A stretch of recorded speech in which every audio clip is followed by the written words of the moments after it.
Hello, everyone. It is always an honor. I am fired up to talk about friendship. And I think so many of you might have the same experience as I do, whereas as you get older and as life gets busier and as more things sort of like come into our world, it's easy to have friendships maybe change or move to the back burner, or to feel like, oh, do I have anything in common with my friends anymore? Should I keep my friends from the past? How do I create new friends? I'm so busy, all the things, right? I want to kick off this Growth Day session on friendship with a quote by Cinderella. The greatest risk any of us will take is to be seen as we truly are. And I want to kick off this Growth Day session just by you asking yourself, in your friendships right now, are you truly, fully seen as you truly are? And you know, this is an interesting time for a lot of us, where virtual friendships and online and Zoom and all these elements are coming into our life. And they probably won't go away, even post-pandemic. And this idea of how do we show up, right, as we truly and fully are, whether it's in this new digital world or it's frankly just seeing a friend for coffee. How do we do that, and does that even matter? And so really, to kick this off, I'm going to dive in first into this idea of your circle of friends. I get this question so often. I get so many, right? I see a lot of you nodding right now. I see Michelle nodding. I see a lot of you. I get this question all the time, which is like, how do I make new friends? And, you know, for a lot of you, I know in the Growth Day community, you know, all of us want to live our best lives and grow and become the highest, truest expression of ourselves. And yet we also have friends in our lives, a lot of us, that maybe that's not a goal of theirs, but we love them. And so a community like Growth Day is great because it allows us to kind of bond and to unify over that commonality. But a lot of you have also reached out and asked about, you know, your own circle of friends and you know, how should you treat the people that maybe you grew up with, or maybe you've been friends with for 30 years or 40 years or 50 years. And what do you do when you start to grow apart? And so I want to share my own experience, because what I learned is, you know, I'm so blessed to have friends that have been in my life a long time, long before it cosmetics or any other type of public thing I've done. And some of them have grown with me, and, you know, our lives have nothing in common, but our hearts do. And they continue to be the closest people to me in my life. And then others I love a lot, but whenever we're together, I realize, oh, they haven't learned how to listen or how to care or how to think beyond themselves. And right. And that's okay. But you just kind of realize that when you're around them, maybe, and you share an idea or a hope or a dream or a way you want to give back or your own feelings, you kind of feel your vibration lower. Right. And so one of the things that I started doing several years ago is really just not only evaluating the way I want to show up as a friend and the way I want to pour into other people, but also is the circle around me who I trust, who I share my hopes and dreams with, who I share my ideas with, are they aligned on a heart level, on a soul level? And the first thing I want to talk about, because I think this is what a lot of people get wrong as they look to build their circle. A lot of us have years of experience in elementary school and in high school where groups go together who have things in common, or, you know, someone's in the athletic group, or someone's in the goth group, or someone's in this, right? And we start to think of things that way and say, what do I have in common? Where do I belong? Where do I fit in? And one thing that's been life-changing in my life that I want to kick off this idea of your circle with today is I have made this intentional focus in my life to strip all of those labels off of not just myself, but everyone that I meet, and say, does this person have the kind of heart that I have, does this person want to align with me in terms of our values and all of the things that matter, right? And strip off all the labels. And this has been life-changing for me, because when you look at my closest group of friends, literally, they almost have nothing in common on paper. Literally nothing in common. They don't have the same faith, so they don't pray the same. They don't have the same socioeconomic background, the same upbringing. I mean, it's just like, but literally when I think about how is it, and this is, by the way, just been really the last 10 to 15 years of my life that I've figured this out, right? Because for a lot of my life, I felt alone or like I didn't belong often. And I had friends, but even when I was with friends, I kind of would just show up trying to make sure everyone liked me, or I was giving everything I could, or, you know, that idea of showing up as your representative, right? Versus your true, full, authentic self. As Cinderella would say, the greatest risk we can take is showing up as we truly are. And I made this intentional decision about 10 to 15 years ago that if I'm going to have a friendship, I want to fully have a real friendship. I want to fully show up as I fully am. The good parts, the bad parts, the quirky parts, the messy parts, like all of it.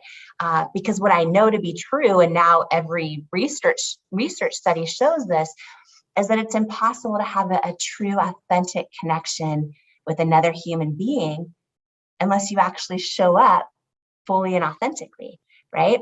When you read a lot of Brene Brown's work, if you're familiar with a lot of her work, you know, she talks about how so many of us, whether it's in friendships or any other type of relationship, we are so conditioned to be people pleasers, or so conditioned to show up as our representative, right? As the person we think we need to be for other people to like us.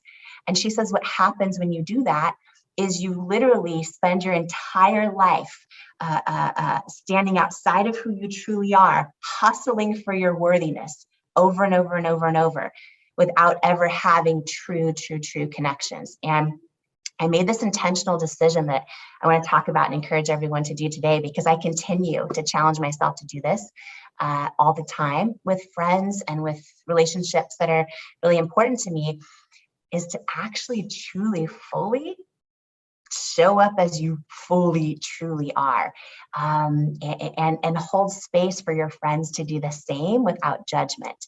And that's been something that has been literally life-changing for me. In the past 10 to 15 years, the group of friends that are my closest friends, the ones that I call, you know, when I have the highest highs and also the lowest lows, right? I think Oprah is famous for saying, you don't just want the friends that ride in the limo with you, you want the friends that like ride and catch the bus with you when the limo breaks down, right? Because that's how you know who your true friends are.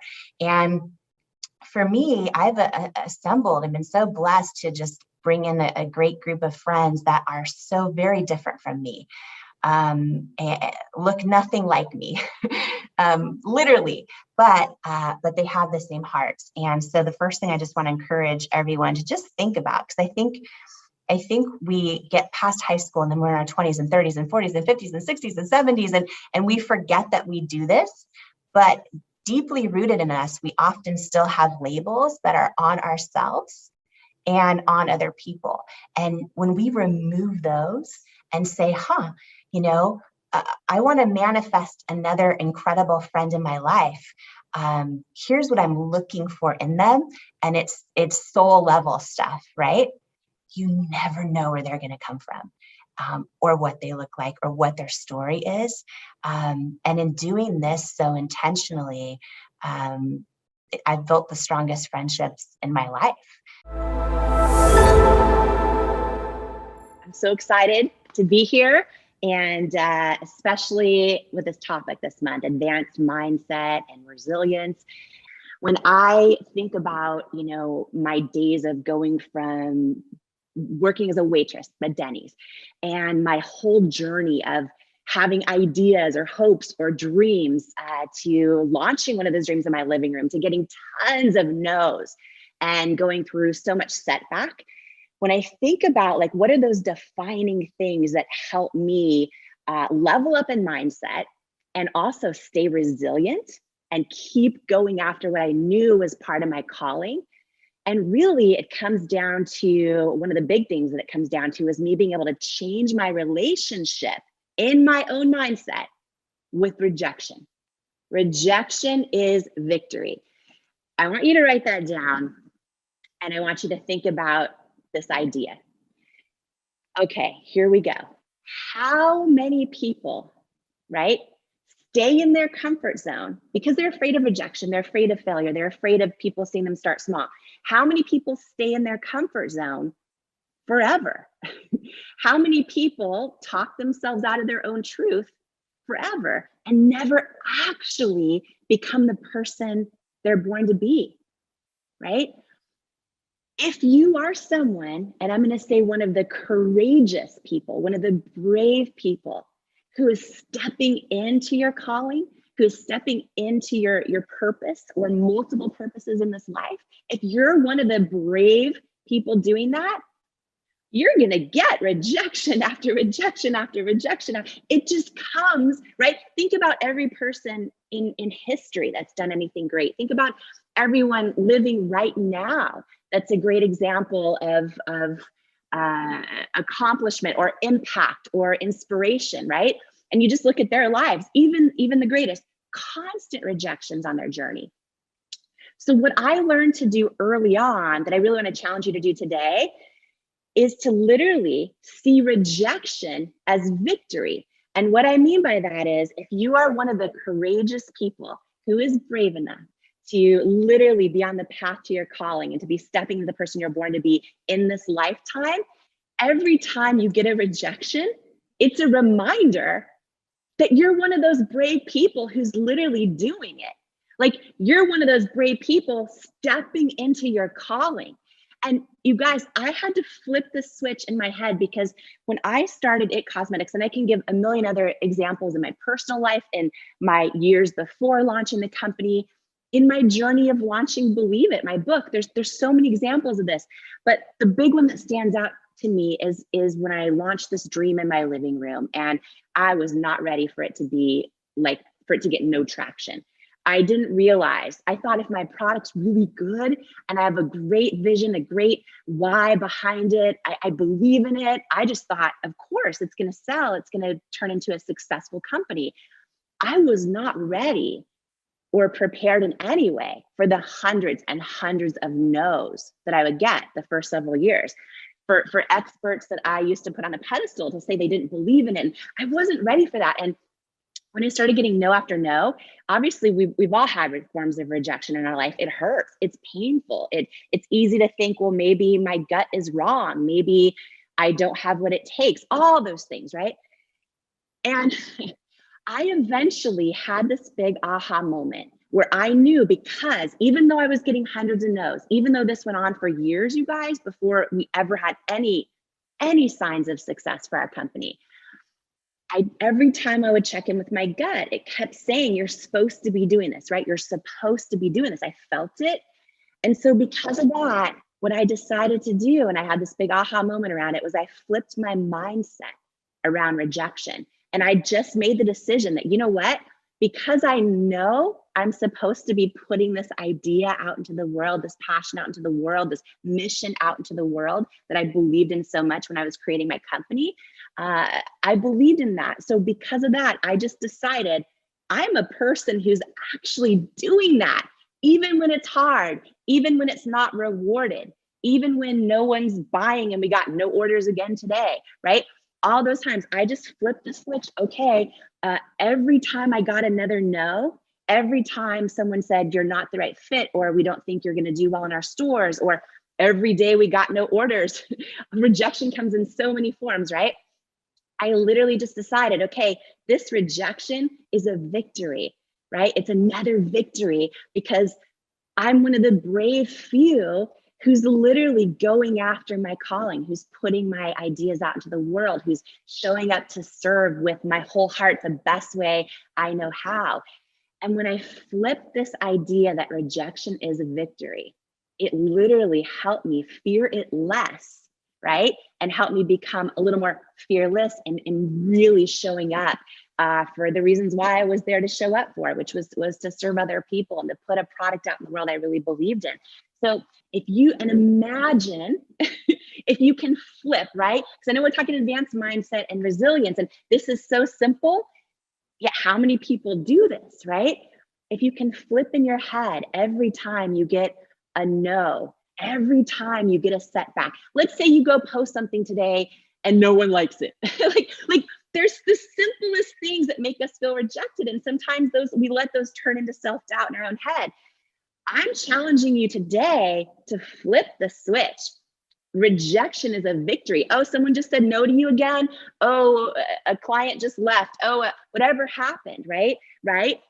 Just literally flip it in your head as a reminder that you are one of the brave few who is courageous enough to be going after your calling in life. So rejection is a victory because all it is a reminder that you're one of those people. It's a victory that you're one of those people, right? That you're going to be on this path to becoming the person you're born to be. And if that's you, rejection is just going to come with the territory. Anybody who puts out ideas or works or their heart, right? Anyone who does that, who's brave enough to do that, it comes with rejection. So rejection is victory. Hello to everyone in Growth Day. Such an honor to be here. So today I'm going to focus on momentum in leadership. Here's the deal. As leaders, all of us, right? All of us are responsible for creating momentum. And when I say leaders, it could be leader of your company, your organization. It could be leader of your home, right? It could be leadership of yourself and your personal goals and calling, right? But as leaders, we are responsible for creating momentum. And this includes in times of setback, right? Your teams, people around you, people that maybe are your community online or customers you coach or your teams in your company, they need to feel momentum in order to not feel hopeless most of the time, right? And a lot of people can skip over this as a leader and cannot fully see the impact of it. And it's super important. In Growing It Cosmetics, we started, as some of you know, if you're familiar with a little part of my story, we started it in my living room. And for many years, I couldn't afford to hire anybody. And then we started building and building and building. And we got to over 1,000 employees before I sold the company. But in that journey, I had a lot of people join my company for less money than they were making in their current jobs because they weren't feeling not just a vision, right? It's important to have the why. It's important to have a vision, but a lot of people can talk about a great vision. You also have to be able to generate momentum around that vision that people can feel. And when I look back, on these key leadership lessons around momentum that I'm going to share today, a big part of why people were coming to join my vision for It Cosmetics, it wasn't just the vision, it was that they weren't feeling momentum around it where they were at currently, right? And here's the thing that's beautiful is momentum is free. And if you really figure out how to generate it and become the master of your own momentum and the momentum on your team, as a leader, it can be huge in your own growth, in your own progress, in achieving the vision for success that you have for yourself and also for your company or for your community online. And so momentum is so important when it comes to your teams. We all feel momentum, right? We all kind of know what that is or what that feels like. A really great kind of simple example is, when you're watching a basketball game or a football game on television, if one team is dominating the whole game, well, in that case, you might be able to say, well, maybe they have more talent on their team. Maybe they're stronger players. Maybe they have a stronger coaching staff, right? But if you have two teams neck and neck the entire game, right? Literally the scores neck and neck the entire game. And then you're in the final 2 minutes, 3 minutes of the fourth quarter in football. And all of a sudden, one team, boom, touchdown, boom, they're in field goal range, boom. You're like, what's going on, right? The whole game was neck and neck. And now all of a sudden the momentum shifts in that last 3 minutes, the last 2 minutes, and one team starts dominating. And you're like, I don't understand. How is this quarterback throwing pass after pass after pass? How, and the wide receiver is catching? How is this momentum, right? And you feel it. And that's when all the fans go crazy. That's when the people on the opposite team start crying. That's in the stands, right? So we know that feeling of momentum. Momentum can be contagious, right? Just like energy is contagious, momentum can propel us forward. But also, we've all often in our lives, I should say most all of us have most likely felt momentum in the wrong direction, right? When things just start going not our way. And we start propelling in the direction that we don't want to go, and everything just seems to start spiraling, right? So I'm going to talk today about momentum during setbacks. It's really easy when we get another rejection or another no, or we put something that we create or ideate out into the world and it doesn't go our way. Or we launch a big coaching program and we hope, we get a whole bunch of new clients and then we don't, right? And we're trying to motivate ourselves and our team through those setbacks. And this, I believe, is one of the most fundamental laws of leadership, is knowing how to reframe setbacks with yourself and with your team in order to create positive momentum, right? You're like, well, how can a setback be a positive momentum, right? Are you just going to kind of like deny that it happened or put some kind of positive spin on it? No. What I would say is no. I would say it's important to acknowledge the truth, acknowledge, okay, to my teams, for example, the first several years, you guys, we got so many rejections along the way, right? I believed in our products. I was super clear. I had very big clarity around the vision I wanted for the company. I was, adamant about making sure everyone on my team knew that vision with crystal clear clarity the whole time. But then what would happen would be everyone is fired up, everyone's pumped up. We have a big retailer presentation, right? And we go there and it's a no, which right away can feel like a failure. And this happened over and over and over. And I was able to get seasoned sales team to join my vision and join the company. I was able to hire people that came from much larger companies that were in all these beauty retailers. They come and risk their livelihoods and their future on joining my vision. And we go into a store that they were already in their past jobs, and they're saying no to us. Right? They're saying you're not the right fit, or we don't think we'll make money from you. And that can be really painful when you're in a situation where you're the leader, where people are looking to you for inspiration. And those moments are so critical that you reframe what happened in an authentic and true way. And you literally generate the kind of momentum that you need to have to get to your ultimate vision, right? Super critical, you guys.